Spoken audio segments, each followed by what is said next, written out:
Welcome back to the Win with Dice podcast, a podcast featuring members of the Win with Dice team. I'm Calvin, and I'm joined here by Ramon. Hey guys, I hope you're having a good day, and whenever you're listening to this. Hopefully you're listening in the future. From not right now, because there's no way you guys are listening to it. Oh, sorry. I was gonna make. Oh no, proceed. Joke. That's but that's like fine. We can move podcast is dumb jokes. Now it's kind of awkward. Well, anyway, hey guys, this is the Win with Dice podcast, a podcast where we talk about our experiences as GMs in a more of a candid light to show you that the other side of the screen isn't that scary. It's definitely doable, and hopefully you guys get some tips and stuff, or at least have a good laugh at how dumb we are. Yeah, I mean, either or, and the podcast is successful if we can do either of those things. If you have some specific question in regards to running a tabletop RPG campaign or session or one-shot or anything like that, be sure to drop them in the comment below. We'll see if we can't get to it and maybe help you out. And you can also check us out on social medias, mostly on Twitter. Just gonna do all those things up at the top because those are important social media things to do. Oh, and subscribe, of course, because we also, as well as our weekly episodes, we have some games of Lancer on there. And if we stream more Lancer or anything else, you sure want to be here when that happens. So that's what the notifications are for. That's why you got to ring that bell. Yes. Okay, so yeah, we got a few things we can talk about this week. I mean, I had some plans today that fell through, so I don't know if you can make a topic out of that. I might be able to reconfigure them for later, though, so that could be fun. That could be a fun weekend thing. Yeah, let's. Do you have more flim flam, or should we get right into the meat of the show? Listen, guys, it's that time every week. It is the Win with Dice weekly GM tip of the week, brought to you by Ramon and sometimes Calvin, but I am running dry. So I don't know how many actually episodes. I don't remember when we started doing the tip of the week, but I feel like it was 20 something ish that we started doing the tips, and I don't know if that's accurate. I think that might be true. I don't know. Yeah, well, anyway, here's the straight dopes injected into your brain from Ramon. That's the other title. Yeah, that's the other title. Shoot, we were just mentioning it before. We always talk about it right before we start the podcast, but I immediately forget. We sometimes do. I was talking about, because I had seen a couple of really interesting tweets that maybe I will link if I remember to do so, but they were just like sort of custom rules and feats that people were making to sort of compensate for what people wanted to do in their games, and I thought that was really interesting because we talked about custom items a lot. Yeah, and well, specifically if you're playing Pathfinder 2, the feat system is very robust. Like, that's the whole point of Pathfinder. It's like, you could customize your characters. They've kind of tried to think of like everything, right, and giving you a way to kind of select that from the menu of feats that they have, right? But sometimes like it's just they literally can't think of everything, right? Or like, it's so specific that like, the game designers aren't gonna like put it into the game. So you as a dungeon master, a game master, you should have total flexibility to just make some stuff up for your players and just have them kind of use it, right? That's the thing. It's like Paizo or WotC, they're not there at the table running your game, right? Like, once you purchase that product, you can do whatever you want with it. I think of these systems as like an artist paintbrush, right? It's like a tool for you to craft that narrative and have fun with your friends. Like, shoot, I mean, I guess that's like any other game, right? Like, if you buy Risk, there's no thing making you want to actually use all of the rules in Risk. You just make up your own rules, man. I should probably go do that too. That sounds pretty fun. Ooh, custom Risk rules? Yeah, hell yeah, that does. I mean, yeah, maybe I'll win. That's something. Maybe I'll win Risk one of these days if I just make up some rules. It might help me. Goodness knows I'm not great at the competitive board games. But yeah, like, that's definitely something that there's something that I definitely learned from when I was doing like game development stuff, is that like, you're not going to be physically in the room with people when they play your game. So if they do something that just like goes against the rules, quote unquote, or they want to do something different that's not like normally an option, like you're not there to, you know, help them figure out what to do. But with the benefit of a tabletop RPG is those things can be more easily modified by the people who are playing and running the games. So something that a developer would have made, like, it might not compensate for your specific situation because you're dealing with not only your ideas but the ideas of your players, and it's such a specific thing in your bundle of people, your friend group or whatever it is, that it's just not going to cover everything you want to do. Yeah, or like that one special character that, you know, your player has that idea of like that thing that they want to do, and it's like, well, you know, there's aren't actual rules to do that, to play the character I want to play. Can I just have it happen? Because, you know, again, I don't know why I'm saying this lately, but it's all made up, right? So it's like, yeah. Man, you could be like a two-headed dragon reindeer, sure, man, and you have a lisp. All right, cool. Let's rock with that. Let's see where that goes. Right? Yeah, like sometimes let's you have make to it happen. Sometimes you have to be like, oh, that would probably give you too much power compared to the other player characters, and it's going to be less fun for people. But other things, it's like, if you can find a way to make it work, there's probably a way to make it work. Yeah, there's always like you have to have the concession, right? So it's like if you're leaning towards like, okay, well, I'm gonna make something up where, you know, you become a dragon or something like that, like get kind of powerful, there needs to be like some drawback where it's like you're only able to do it sometimes, and maybe it's very costly for you to do, right? So it's like, you know, the give and take, and I think that's just like how DM player interaction is, right? Like, you're all here having fun, but, you know, you don't want somebody trying to game the system because it's not fun for everybody, right? You guys kind of, you know, you guys show up to do some flim flam and kill some dragons and rescue some princesses or whatever, so, you know, I don't know. I wouldn't play with those people who are just like power gamers or whatever, even though like I'm kind of a power gamer, but like not really. I do it for the I want to see if this works kind of attitude, not because like, because you want to win. I want to win. Yeah. But, you know, having fun with your friends is truly how you would win with dice. Aha, catchphrase. Yeah, you said the thing. Catchphrase. All right, guys. That's it. That is the Win with Dice weekly GM tip of the week. If you guys have any more questions about that, just drop it in the comments below. But yeah, actually, if you guys make up your own feats or whatever you guys make up, because I think I've openly talked about on the channel how I love to create custom items for people and like cool, fun, powerful artifacts and stuff like that all the time. So yeah, I mean, drop some stuff down below. Let us know what you've created. You know what I mean? Like, I think it's pretty dope, and maybe I'll get inspired and steal that and then credit you. Oh yeah, on this podcast. I love reading other people's stuff. Like, I am so gonna yoink. People are really smart. Yeah, they're like so smart. I mean, like, everyone's so much smarter than me. It's impressive. Like, yeah, it's always like, oh, I didn't think of that one specific thing. Yoink. Yeah, you know. So yeah, cool, Calvin. Let's do this. Let's jump into the rest of the episode. Okay, cool. So we got a few things to talk about. One of them, something very exciting, that being that our pal NHP Shaka ran a session for us in Lancer RPG, the only mech RPG you need. A session involving the field guide to Mfecane, sort of source book, just involving some aspects and groups and situations from that book. I do want to talk about the session a bit, especially want to ask you about your first time using Foundry. But I didn't want to spoil too much about everything that went on in there, because I know he uses this particular one shot for other people. So I don't want to like say too much. I don't want to ruin it for someone else who might be coming to play it at some point. But essentially, the majority of what it was, to summarize as vaguely as possible, is that it sort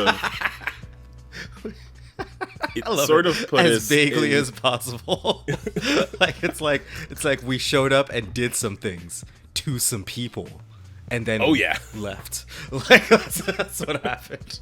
But that's kind of what it was. I mean, we were sort of in the middle of a situation. We were so we're dropped into a kind of no man's land, high you know, highly charged political area, right? So, you know, that's where our base is located, and there was a missing persons from one of the highly charged, political sides, and forces were being mobilized to try and find this person, and we also were mobilized to try and find this person, and to kind of ease tensions, because tensions are rising, and when that happens, war is gonna break out. Yeah. Right. So essentially, yeah.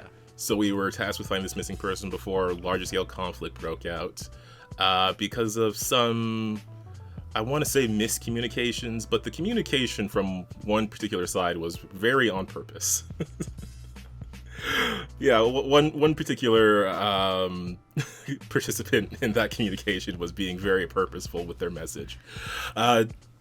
But they were certainly on the edge of a conflict. More people were arriving from our side that maybe could have made things worse if they weren't sort of communicated with skillfully, which I don't know if we really did that. I don't think we did. One of the characters who picked up the call was I was like, oh no, why did we leave him alone to answer the phone call? But yeah, no, it was fun. It was the first time Shaka ever ran for us, so that was cool. Being a player in this game, that was awesome. I think the man is a great storyteller. Mm-hmm. So. He kicks my ass at that. I'm so terrible at letting a story. I'm always just lol, I guess you guys are here, have fun. Go do the thing, we're all here to do. But it was cool that the stage was set. I love the whole atmosphere and the whole story and the charged tension and all the politics. It was great. Yeah, that's definitely my favorite part of it, was just knowing that we were in the middle of this balance and anything could particularly tip it in one way or the other. Knowing that we had a couple different factions to deal with. I don't know. It was just an interesting situation to be in. Yeah, it was cool. It made me think that I don't think I think about you guys are arguably the good guys. I mean you guys in the Win with Dice Lancer stream, right? That I'm currently GMing. Mm-hmm.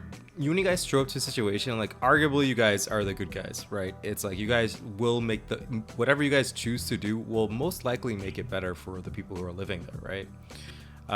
That's not necessarily the case in this game. It's if we mess up, I know we're all trying to keep the peace, but it's if we mess up, things could be bad, right? Yeah.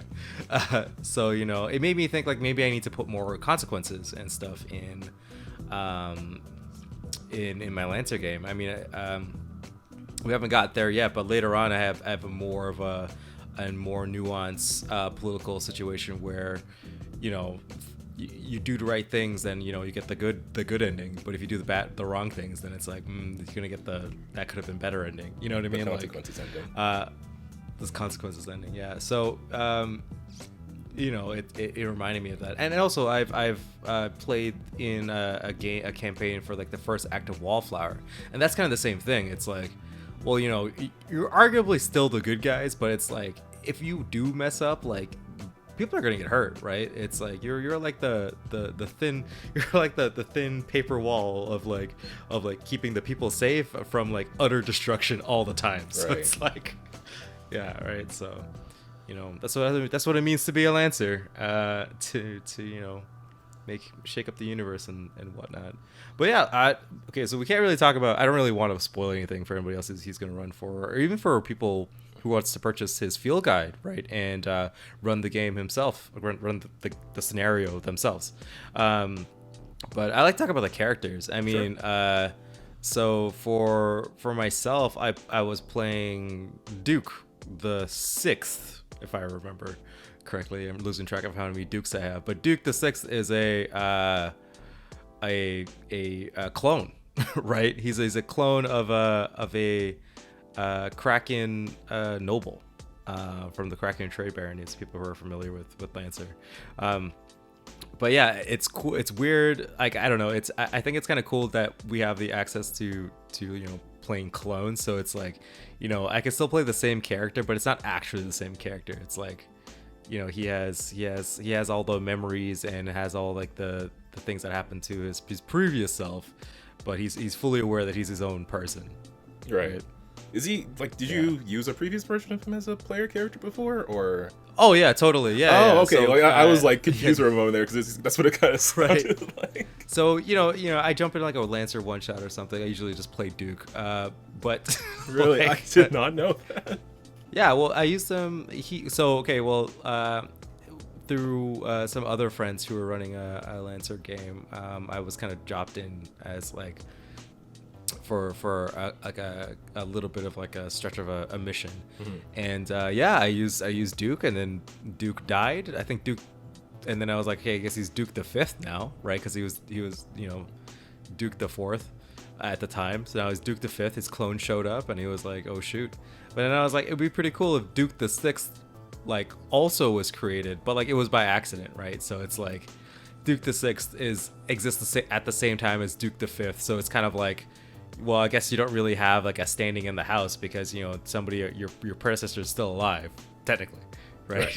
So which is kind of interesting. So not to spoil too much stuff, like obviously we're on what is I can never remember names, Calvin. We're on the planet's name? No, the Shaka's the actual place, the organization that we work for. Oh, well, we're part of the Loins Order, which is one of the many orders within the Mfecane itself. Yes, yeah, right. So yeah, we're on the side of the Mfecane, right? And so I like Duke is working for the Mfecane, and then the other Duke is working for Union. So interesting. Yeah, I mean, I don't know if we'll ever get there because it's supposed to be like a one-shot session kind of mission kind of thing. But it'd be pretty funny if like there was just multiple Dukes in the universe and they always work for like the opposite organization. So and at one point, like it'd be hilarious if Duke the 5th fought Duke the 6th because they're on opposite sides, right? Oh, that would be some cool stuff. That'd be some weird role playing. Yeah, you have to like jump back and forth. Yeah, that would be like you're fighting yourself. But he's like kind of like your evil clone, but he's not. He's just like your clone who has a different, morals, not morals, but like outlook and who they want to support. And then it's like, you can have that kind of drama where it's like, no, I'm right and I'm right, and it's kind of like you can see where the paths diverge, right? And it's like I could have been you, right? Very literally, like, you could have been me. Yeah. It's like you were the chosen one. Out of the 6 of us. Yeah, right. I guess 2 now. All of the Dukes, right? So that'd be pretty cool. Maybe I'll look into that. But yeah, let's talk about your character. Wow, I didn't realize how in depth Duke was. You know, right? It doesn't come off that way at all during actual role playing because I'm actually pretty bad at role playing. But I've thought about Duke for a little bit. My character, I guess. So my situation with my character was because I'm not as familiar with Lancer lore. Like I'm still learning it, but I'm also still learning Mutants and Masterminds lore, quite frankly. And so I got a lot of things in my head I'm trying to keep track of, as well as some Starfinder lore as well. So Lancer, I'm not super familiar with it. But I knew the kind of character I wanted to play, which was sort of like someone who was... I did want like a long-range sniper kind of build. That's what I was aiming for at first, with maybe some stealth options. So I was kind of looking for a character who would have been like previously gone on some sort of mission or something. It went wrong, and like Mission Impossible style, they got like denounced by whoever they were working for, whether it was a government or another organization, and then they ended up mostly like just working for themselves. Just traveling around, finding jobs where they could. So at some point I had to come to you and I was like, okay, I have this idea, but I don't know where it can work. Help me out, bro. And you giving me a couple of ideas of organizations that this character could have been a part of. And the one that I ended up settling on was the SSC, because I have the book. So I was reading the book and I saw that they had like this... I believe it's called Constellar Midnight Division, where they have like their own sort of secret corporate ops groups, that go around looking for people of like special particular talents and things like that, and acquiring certain assets. I believe is the term they would use in the board office. Yeah. So that's kind of what I was leaning towards. Additionally, I saw that because the book also has like suggestions of adventures to do with different factions, and I saw one that was pretty much like an actual mission involving the Constellar Midnight, trying to locate someone, pick them up, and take them off a certain planet that's sort of in the middle of this debacle, or whatever you want to call it, between Union and the Onic people, which are two major factions in the Lancer lore. Go read the book, learn some things. Jeez. So I kind of just took that that story idea, and then I molded it a bit to fit what I wanted. So basically, it's just like, imagine she was a character on that mission, and whatever situation that was, it just went wrong. Just based off that idea. And that's kind of where I was with her. She's like I also had to learn like building stuff. I had to learn that invisible and hiding aren't the same thing, apparently. Because I was thinking of invisible very literally, and that came up during the combat. Like, I thought I was literally invisible. It's more like invisible to sensors than like visual invisibility. Yeah. I mean, but I still had don't know. Yep. Yeah. Go ahead. Oh no, I was just gonna say that I still had some great combat options. It was sort of complex at first, but by the time I figured out, like, okay, if I do these two things and this thing, then I can hit people really hard. And that's sort of what I was doing. I didn't move a whole lot because I was basically like I do a thing and it makes me immobilized, but if I hit someone with my sniper weapon, it'll do a lot of damage, especially on a crit, which I'm more likely to get because I'm very accurate. Yeah. So you were that's sort of what I was leaning towards. Yeah, you were using the Death's Head mech, which is the quintessential. If you want to snipe people, this is the sniper mech, right? It's very good at that, like, fishing for crits at like that high damage, like long range kind of thing.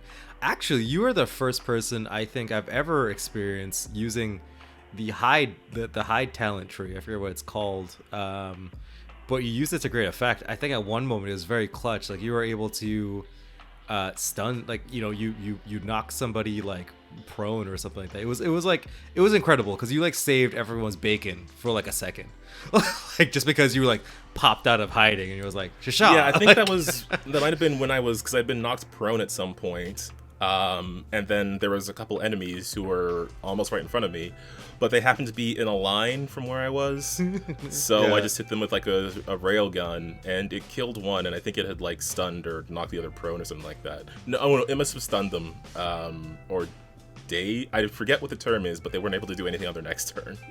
Yeah, it's stunned. But yeah, no, it was great. It was really cool. I was super impressed, to be honest with you. I know that my character didn't do too much during combat, but to be fair, like it's not supposed to. Like, you kept those hornets busy. I did. Attacking you. There's half the point. Like, Duke is kind of disguised as like, because I was running Nelson, so I was like a flying Nelson, so I basically flew up in the enemy's face and was like trying to goad them into attacking me. But Shocker soon realized that, like, wait, I should just ignore this guy, which is good on him. He was right to not do that, to go after, like, the other team members. But yeah, no, totally, it was cool. I was using one of Shaka's, I think it's the Ibithu, if I remember correctly. I'm sure somebody would tell me if I'm wrong. But the first license has a cool, like, brace option, and it kind of combos really well with the Nelson, because the Nelson also has like a brace option to give you, like, basically it's like no one can grapple me, no one can move me, and like, I can also just reduce damage from the Ibithu. Like, it was a cool little, if I'm gonna brace, I might as well just not take any damage and keep doing what I'm doing for like a turn, right, kind of deal.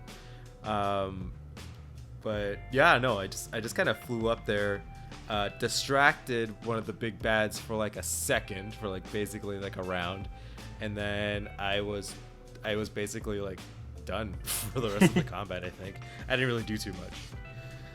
No, you took some hits, and there were a couple other players who were there with us, Corey and Joel from our streamed Lancer game, you should check out, which I'll link below.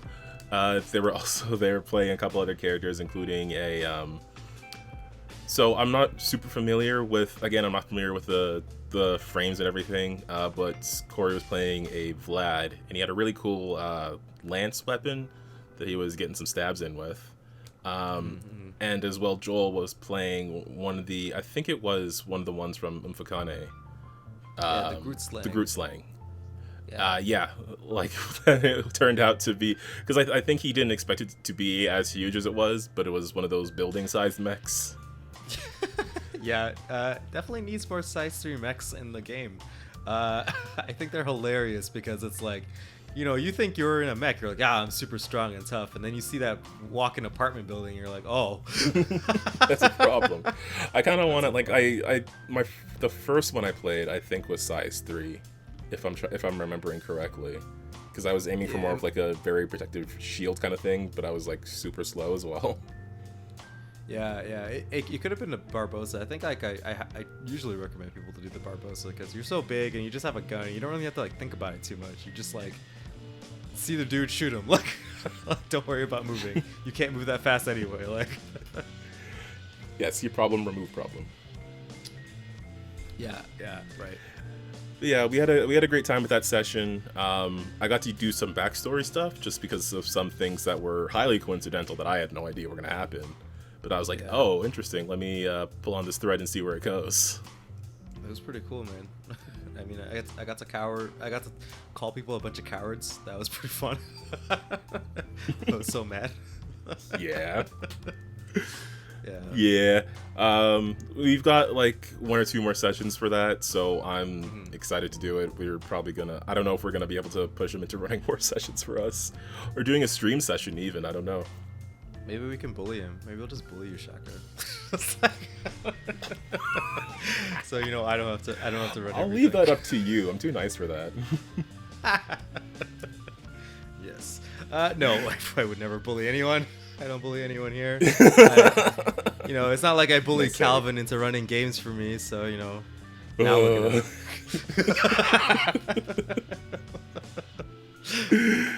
at Shoot. What about how was your first time using Foundry though? Because you've mostly been using Roll20. Cool. Yeah, I think Foundry's pretty cool. Although. We did have an issue with a player. Joel, his internet wasn't very good, and Foundry apparently need a very strong internet connection to work. It's not like I imagine. Yeah. So that's kind of one of the benefits too. I think Foundry's great because I think the system looks nice. I think from the DM side, with all of like the animations and like the UI is very crisp, and the thing that you can just it's a lot easier I think to make like macros and stuff like that for players to have on board, and it's just kind of nice. It just feels like it's a little bit nicer, right, than Roll20's kind of like super basic straight out of the box kind of thing feel that it has, right? It's it's just a little bit more refined, which I appreciate. But yeah, I don't know what it was, man. I felt so weird. It was like I was like, it's been so long since I was in a new program. Like I couldn't figure out how to draw a line, and I was like, oh man, I feel like a boomer. What am I doing? True. Yeah, Yeah, it's because it's different. It's like a different. I kept trying to do the Roll20 thing, and I keep forgetting that it was different in Foundry. So every time I did it, I was like, oh shit, it doesn't work this way.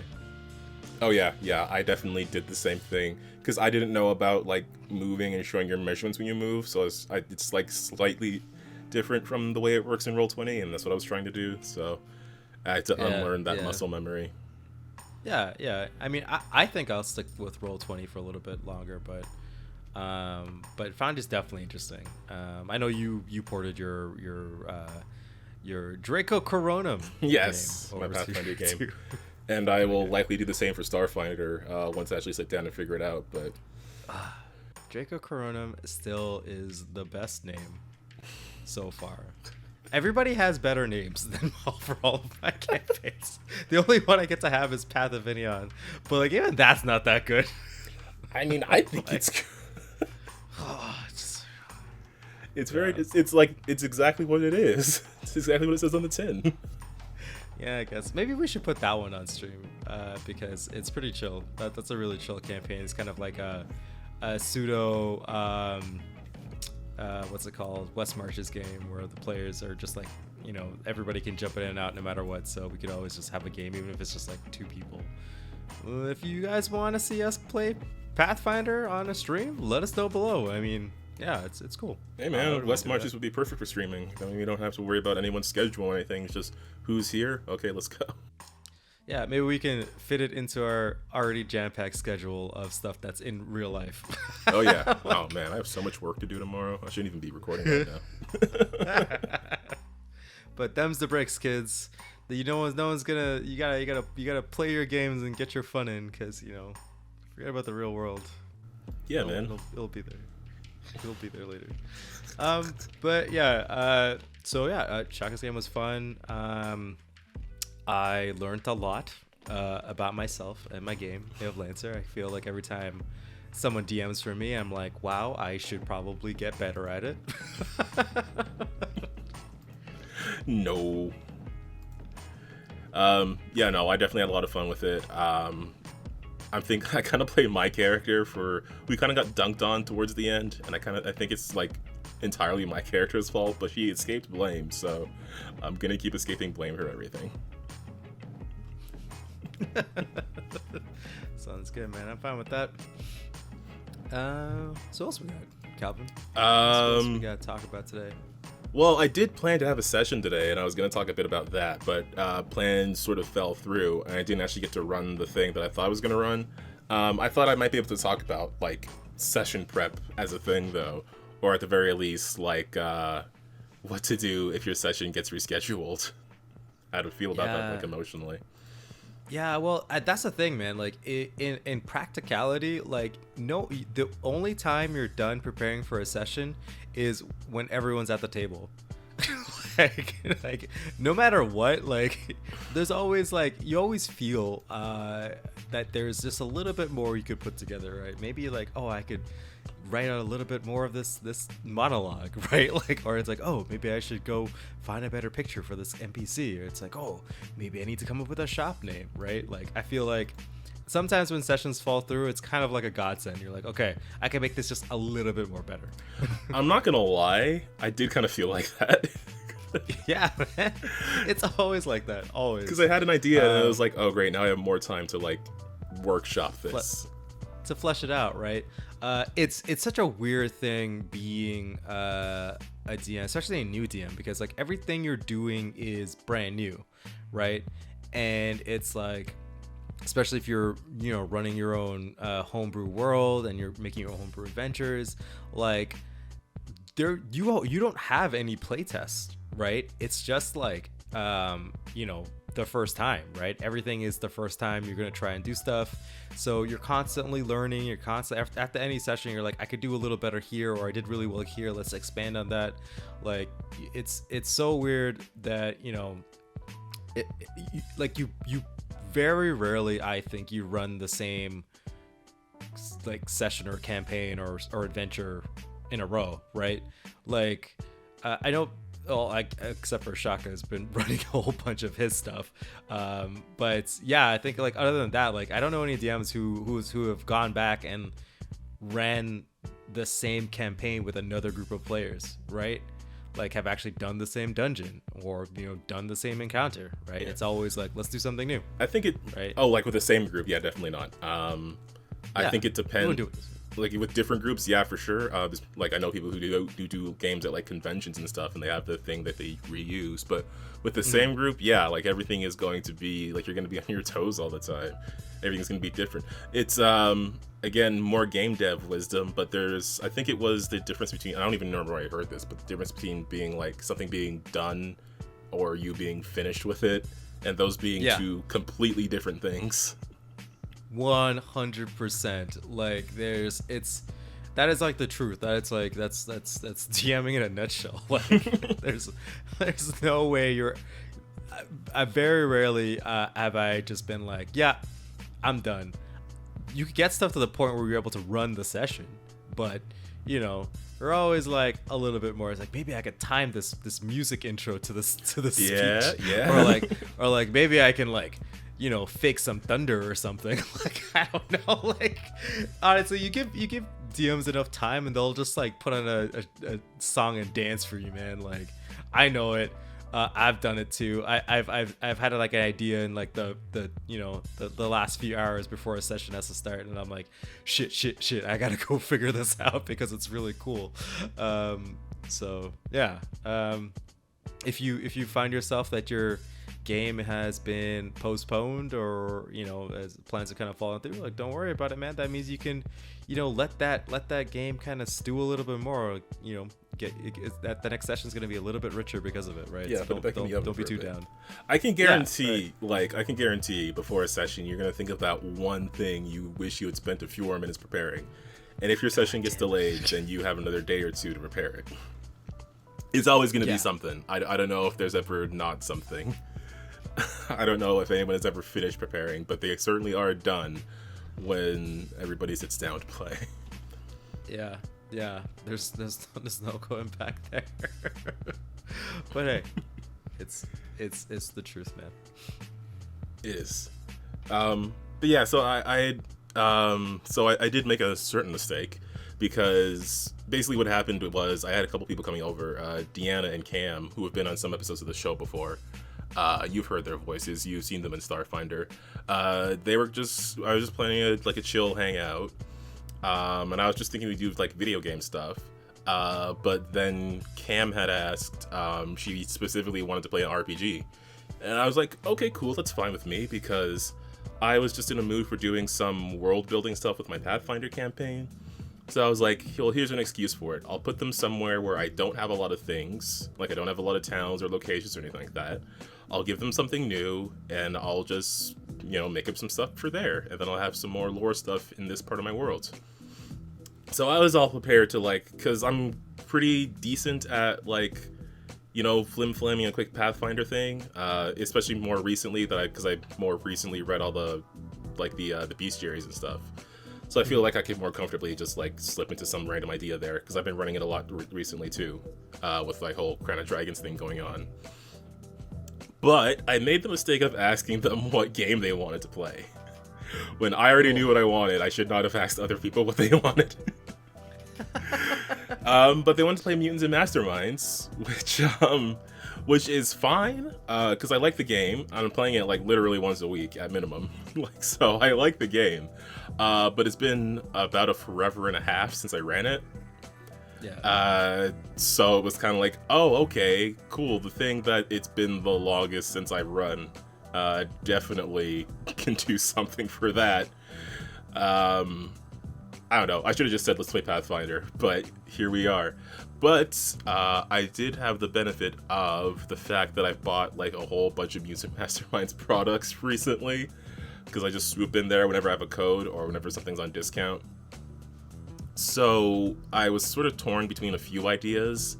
I have like 4 different, gosh, I'm gonna kick myself for not remembering the exact name of the thing that they released. Oh, Astonishing Adventures, which are like short 20 page like session ideas or adventures, well, modules really, that have several different scenes and stats for different characters, skill checks and stuff like that. Like very short. I think there were a lot of Pathfinder ones that were about that length, about that 20-page length. Pathfinder First Edition, things like that. Yeah. So I got like a bunch of those, and I was going through those. They're the adventure paths, right? Yeah, like less of an adventure path and more of like a short. Because there are like adventure paths for Mutants and Masterminds. I'm playing through one on Untold Stories Project. Go check it out. Link below. Okay. But these are more like short modules, and I was like, okay, well, I've got like 4 different ones. So there was one that I was really leaning towards because it involved like pets taking over the city, and I thought that was really fun. So I was kind of leaning towards. Oh, that's pretty funny. It's really cool. I was kind of leaning towards that one. But what I ended up doing is I kind of had, you know, when you get an idea and you can't get rid of it and you got to follow that thread? So the idea I had, because what they've also released that I bought a whole bunch of are danger zones, which are essentially like battle maps with lore, basically. Like, they have different maps of different situations. Like, there's one that's a bridge, there's one that's a parade route, and it's like, here are some different things your heroes may have to deal with. Here are some different characters that they may run into. Here are some stats for things that they may need to deal with. The one that I was focused on was the bank one, and it had stuff like, here's some security systems that might exist. Here's, like, if you need to damage an ATM, here's some ATM stats. Just some random stuff that you as the GM don't have to think of, so you can focus on creating the story. I like that. That sounds awesome. That you get a battle map and you get just like specific like rules for stuff that's on that battle map. Like, that is I think spectacular. That's just like one of those awesome tools where you're just like, I guess it's a bank robbery, right? Or whatever, right? You just pull that crap out, or it's like, oh man, we're fighting at a bridge. Like, let me get some. You don't have to like find the bridge rules. It's just that, oh, here's this bridge map, and also here's some cool things you could do in them. Right? Like, that is exactly what it is. Like, yeah, like with the bank one, thoroughly it's impressed. like you don't have to stop and think, hey, how thick is a vault door? What is it made of? So you can get the exact like stats for how much it weighs or how tough it is or anything else, like how hard is it to open with a hacking check or whatever. It's just like, hey, here's some numbers. You have those numbers. Now you go work on the story. We'll take care of the numbers, right? Which I think is a brilliant thing. I think there should be more of these for like every game, quite frankly. These like these situations, especially with a superhero game like bank robbery. That's a classic. It's a superhero classic. You don't have to worry about like how tough is bulletproof glass. It's like, hey, here's the number. Now who's behind that glass and who's shooting at it? That's, I don't know, I think that's a great thing. But anywho, so what I wanted to do was I wanted to take the bank danger zone and I wanted to put them in the middle of a situation there. But I was going to turn it on its head and I was going to have them play supervillains who were breaking into the bank. And then oh, that's pretty cool. Yeah, because I'm looking at these things and it's like, You're really giving me how tough this vault is. And then I start thinking. So I think part of it was also the fact that I've been playing a whole lot of Grand Theft Auto lately. Especially one particular part of the online DLC where you have to like rob this one guy's island, but you can plan out how you want to go about it. Like, you can plan, what's your approach like? What's your escape like? Are you doing it stealthily? You're doing it aggressively? Things like that. What time of day are you doing it? And things like that. So I was like kind of bringing that on and then putting it in here. So I ended up, making more work for myself, although I was kind of helped by the fact that they had a whole lot of stats for stuff. And what I was going to do is all I was going to give them was like the basics. Like, they were being hired by somebody to steal something from one of the safety deposit boxes in the bank. The person was just like, all I want is that one specific thing. If you see anything else in there that you want, because I know you're criminals, so if you see anything else in there that you want, hey, go at it. I just need this thing by this certain time or this certain day. And then I was going to leave it quite open for them to figure out like how they wanted to plan it. It might have ended up being like a 2-session thing. But I was including things like, because they have stats for like security guards there. So I was like, okay, well, how many security guards are in what part of the bank? So I'm looking at the map and it's like, okay, the map has like, there's the door, there's the lobby, here's where the vault is, here's like where different things are, here's different offices and stuff like that. So it's like, okay, security might be here, here, and here. There might be cameras here, here, and here, where some places you can get in from. And then they have like different places in there that give you ideas. Like there's, I think one of them was like, there's an old Fallout shelter somewhere in the bank. So I was like, okay, maybe that's connected to like the sewers or something. Maybe if you show up during a delivery, you can get in from like the rear or something like that. So I was writing down all those ideas, and that's probably why this was taking a bit longer to set up, because I was doing this over like basically like Friday and Saturday to play on Sunday, which is today, the recording. Right. But that's what I was doing, is I was just going through like, oh, maybe if you do this thing, it can work this way, because I was being inspired by that Grand Theft Auto heist, which was basically that, like, if you like things like if they come during the night, it'll be easier for them to stealth, and maybe I'll give them a bonus to stealth or something. But security will be different. They might be more likely to have lethal weapons because they don't have to worry about civilians as much. Another thing was the superhero response, because I was kind of putting this in the we did start playing this a while ago.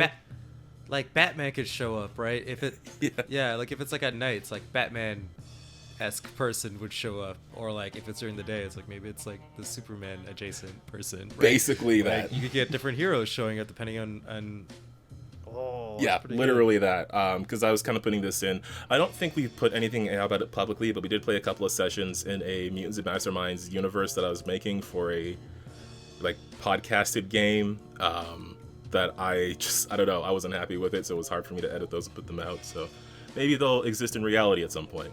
But so I had like a bunch of superheroes from that because I made a whole team of randos because I really liked the whole Justice League Unlimited here's an army of superheroes thing for you to live near. So I had a couple of guys. I had Turbine, who is like, he has like an armored suit that controls the wind, and I had Tectonic, who has like earth controlling powers, and they were going to be like the daytime superheroes. So if you got to the point where you're if you cause enough chaos, then they would show up, and then they would do some rumbling. And then at night, I had, of course, Eidolon and her sidekick Phantasma, who were, the typical crime-fighting duo, just Eidolon being more of a incredible ninja with high analytical skills and stuff like that, who can read any opponent. And they would show up if you, cause a lot of ruckus at night. And that was sort of like the 5-star one in level situation that I had. And I didn't know how it was going to go at all. I was just like in my back pocket, like, if things explode enough, then superheroes are going to show up. Oh shoot, man. I mean, it sucks how that game fell through, but it sounds like you just have like a heist ready to go. Oh yeah, no, I have more time to like refine these ideas, because a lot of them are just like sketch notes right now, so now I have more time to figure out like exact things. Because one other thing I wanted to do was like, if they wanted to bring on like a crew of people, because I was only gonna have 2 players, and I was like, I don't know what kind of characters they're gonna have, because Mutants and Masterminds, they have tools that make it pretty easy to quickly whip up some characters. I know the game has a reputation of making it hard for characters being hard to make, but there's like 2 different books with a wide set of tools that make that real easy. So, but yeah, like I was gonna quickly make some characters with them, but I didn't know what those characters were gonna be. So I had the additional option, again inspired by Grand Theft Auto, of hiring more crew. And there were some that were like, oh, this one's particularly skilled at hacking and stealth and stuff, which they might need if they don't have it. And then there's one that's particularly good at like strength and lifting and smashing through stuff, which is good if they don't have it. And I don't know, I was probably going to think of some more along the way if I did. I don't know what they would be, but just in case kind of thing. All it matters is, Calvin, all that matters is that there's a barbecue at the end of all this. Of course, man. They get back home. Danzon Kuduro starts playing. They open the big bags full of money. Oh man, like it always comes back to that crap. I love it so much. But yeah, no, okay. Now you're making me pumped to figure out, because in the pirate campaign, there were some talks about delving into a dragon's vault, you know what I mean, like actually trying to pull off a heist that is, of a highly secret cult of dragon worshippers that have a horde that's like in like a vault somewhere with high levels of security and a dragon, right? But like, it's like I think that idea is making me pumped enough to try and figure it out, even if you guys don't end up doing that. But I want you guys to. That sounds really cool. I mean, I want to do it. I mean, for sure. Like, I don't know how it would work with like a fantasy vault, but we can definitely do that kind of thing. Like, I'm not trying to figure out like the steps or anything like that. Like what they should do to get in there and get out of there. I don't want to put any of that in front of them. I just want to give them a whole bunch of tools and say, here, take what pieces you want, take whoever you want on your crew, go at whatever time of day you want to go, but you've got to figure out how you're going to do this. So... Yeah, Yeah, for sure, man. Like, I would just give them like a map, like a blueprint, like legitimately, like F is for family, like blueprint. Like we're all in the garage, right? Like you roll out the blueprint of the thing, and you just you talk it out, and then we'll just cut the scene to like actually doing it. Yeah, I think it's pretty dope. That was part of it. It was gonna be like I was trying to figure out like if I should let them see the map or not. I think if they want to do more than one session, then I'll make them like have to find a way to get the map, and then I'll show it to them. But if it's just a one session thing, then it's like, okay, fine, I'll show you what the map looks like. But you still got to figure the rest out. But yeah, man, it's because now it gives me more time to just figure out like different things, because this is very much a planning ahead kind of situation. This is very much I need to know, like I just need to like present options to them. So that's more of what I have to figure out. But less so like plot stuff. But I'm excited because now I have more time to figure it out. We might actually play this, I don't know, Wednesday maybe. I tossed Wednesday out there as an idea, but Ooh. Could be next weekend. Who knows? Because I do have a lot of stuff to do for work. So I'm real excited life. to hear the outcome of this heist. Yeah, I don't really get in the way of all this fun and games. Right? Yeah. Yeah. I don't know how it's gonna go, but I'm real excited. I would love to do more stuff like this. Yeah, brother. Well, if you guys enjoy that, if you're as pumped for Calvin as I am, like, let us know below. And if you want Calvin to talk about it next time, just let us know about that too. And if you want to hear, like and subscribe and click that bell notification to get the straight dope when Calvin runs that heist game that now we're all in edge for. Even if I don't run it, I want to at least prep it. Like I want to at least have everything ready to go to do it whenever, because I feel like this feels like the kind of thing I can do with multiple different groups of people and come out with different results. And if it goes well, I mean, there's a whole ton of other danger zones, including stuff like hotels and museums, that would be like perfect targets for more supervillain. Just you should just have like a heist thing. Like it's always just like a heist every single time. It's like we gotta. But instead of stealing money, we're stealing the president out of this hotel. Like, yeah. Or it's like the Smithsonian. It's like we gotta steal the Mona Lisa from the Louvre. Like. You know what I need to do, like, I need to take, like, this danger zone idea and just do, like, a heist thing that's just, like, if you roll a die, it gives you a specific, like, here's a random loot item, here's some random security that might be at this area or something. I don't know, I'm just thinking. But, like, I don't know how I'm going to roll with that, but I want to do something with this idea. I want it to be really cool. I hope it works out, or if at the very least I get to play it with some other people. Yeah, sounds dope. So yeah, that was the thing I didn't get to run. But again, like there is benefit in stuff getting canceled, because now I have like at least a couple extra days to just like sit down and actually like put some more thought into my ideas, because there's definitely some gaps in my planning. Definitely a lot of it was like me in the morning trying to figure out like, okay, what can I do? What can I add? A little bit of relief when I found out this morning that we weren't going to hang out today. So it's like, okay, maybe we'll play online sometime. Then just give me more time to scramble. Yeah. Oh, shit. Yeah. Also, highly recommend all the Muse and Mastermind stuff that's coming out, because I just like read through a bunch of those adventures, and I was like, this is really fun. There's, that one game where the pets take over the city. There is a situation, I think it's in that game, a situation that involves I hesitate to say this, but I have to say it because it's really funny, a platypus gun that turns people into platypus. What? Oh no! Stop! That's so good. A platypus gun? How diabolical! It's super villainous, right? Yeah, it's like, I love it. It's so Saturday morning cartoon. Like, it's great. Yeah, because it involves like some like Silver Age superhero tech that gets stolen and stuff, and One of those happens to be.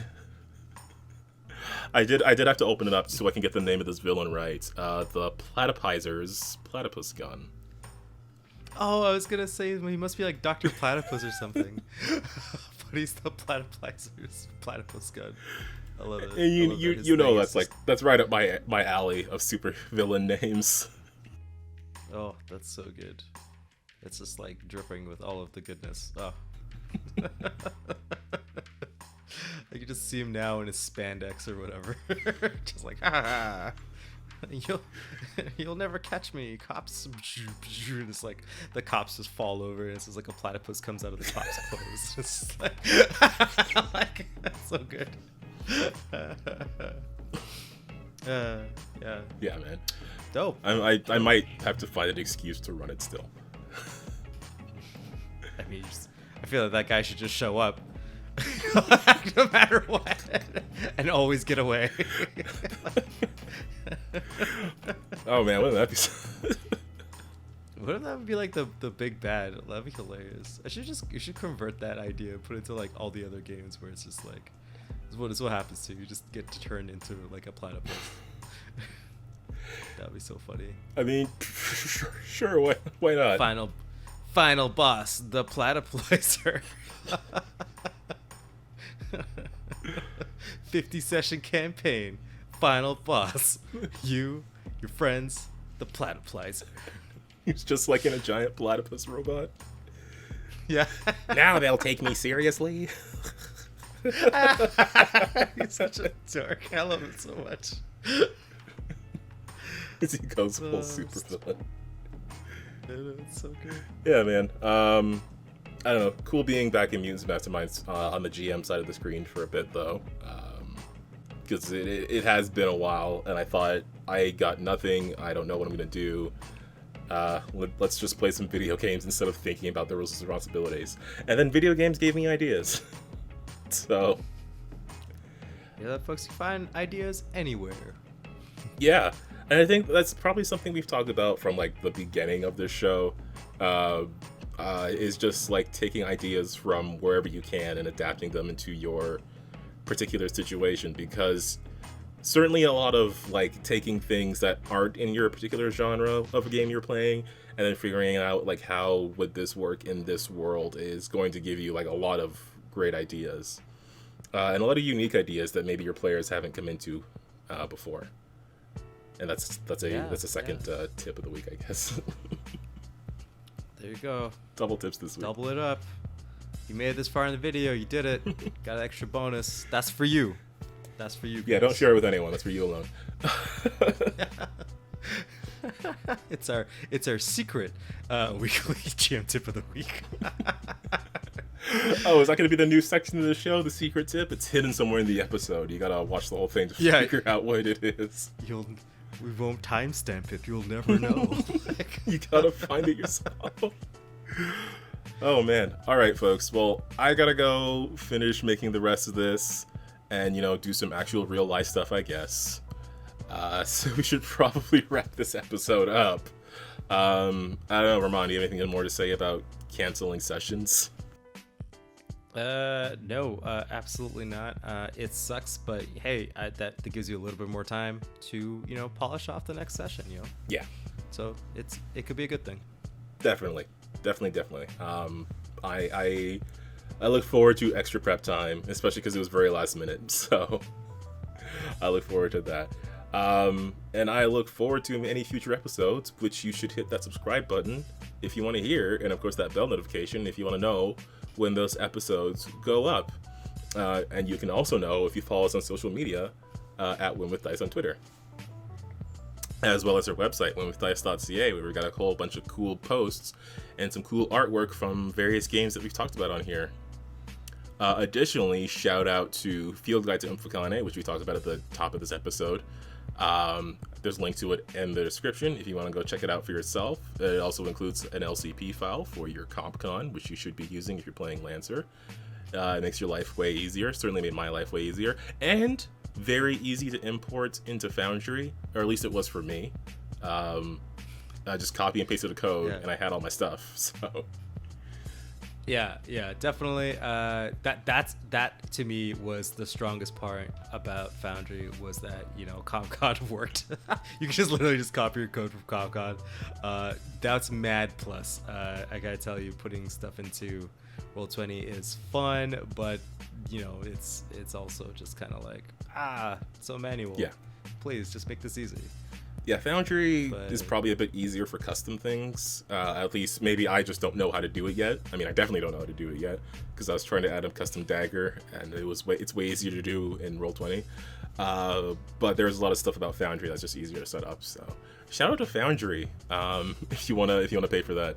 Additional shout out to the Untold Stories project, where I am there every week playing Mutants and Masterminds, going through the awesome Nether War campaign.